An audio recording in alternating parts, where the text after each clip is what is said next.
on siis Põhjamaade hirmuga selline projekt, pooleli nagu 12 Week Monkeys on asjast nimi ja selle loo pealkiri on Kanalisatsioon. Keskuste ja kirikute vahel laiub tänavate rägastik, asfalt nahana peal, kus marraskil seal killustik. Ja igal nahal on vinnid, tänaval neiks on hooned, mille all kapillaarid, arter ja tuiksooned. Ja sitt vilistades voolab seal täna all, põrgulikus võrgustikus, tee eal ei lõppe ära tal.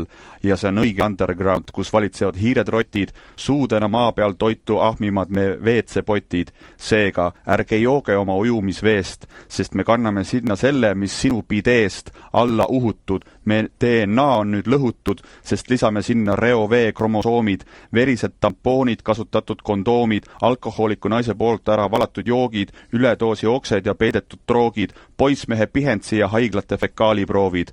Vot selline me igapäeva olukord. Sital pikniku peame, sest sügaval ikka see toru on, kus me lahvide rass all ilma sekti loov, varjame end sita sees kui faasekase uriiniproov, drenaažis roomame kui gerilla partisanid, kus sarimõrvar peitnud tükeldatud kurtisanid, kus konstantne mäda ja roiskumisprotsess, täis saladusi ja üllatusi nagu fucking Loch Ness.